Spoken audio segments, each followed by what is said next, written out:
दूसरी तरफ मैं ये भी गुजारिश करना चाहता हूँ कि गजा के मुसलमानों की अभी तक मुसीबत में कोई कमी नहीं आई। वहाँ पर दिन रात उनकी वहशियाना बमबारी भी जारी है और उन तक पहुँचने के, इमदाद पहुँचने के जितने रास्ते हैं वो भी बंद किए हुए हैं। इसराइल ने दुनिया के सारे कवानीन के बरखिलाफ एक नाजायज मुहासरा किया हुआ है। बच्चे मर रहे हैं भूख से, औरतें मर रही हैं, बूढ़े मर रहे हैं भूख से और इमदाद के रास्ते बंद किए हुए हैं। इमदाद बहुत अगर पहुंच रही है तो बहुत कम पहुंच रही है, जिसका जो पूरी तरह कारामद नहीं हो सकती। इस मौके पर कुछ अल्लाह के बंदों ने एक कोशिश शुरू की है, वो है एक बहरी काफिला जो रवाना हुआ है, अब इस वक्त समंदर के बीच में है।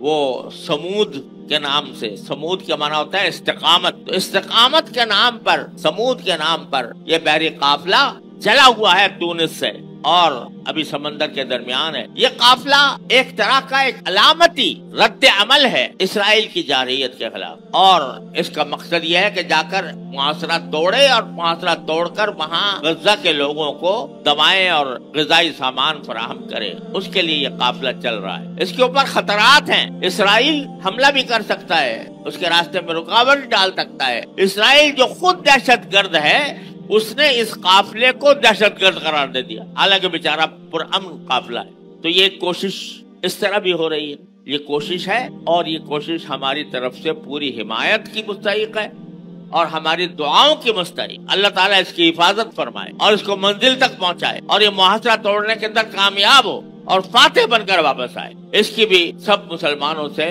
दुआ की गुजारिश है कि सब इसको दुआ में याद रखें। गजा के मुसलमानों के लिए, बर्मा के मुसलमानों के लिए जिन पर जुल्म हो रहा है और सारे मुसलमान जहाँ पर भी जुल्म का शिकार हैं, उनकी नुसरत के लिए, उनके जुल्म को दूर करने के लिए कोई मुसलमान दुआ से पीछे न रहे।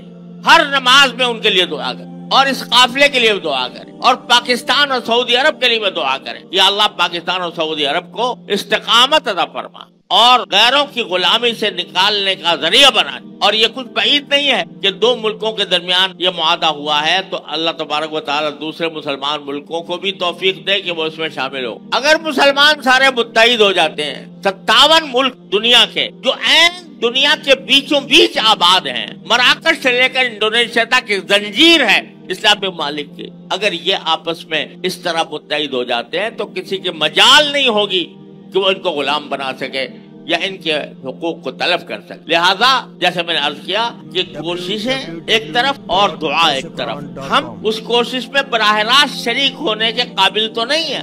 हम एक आम लोग हैं, लेकिन आम लोग कम से कम अपनी दुआओं का रुख बदलें। अपनी दुआएं जिस तरह अपने लिए करते हैं, अपनी सेहत के लिए करते हैं, अपनी माशी जरूरियात के लिए करते हैं, उस तरह उम्मत मुस्लिमा के लिए दुआ करें।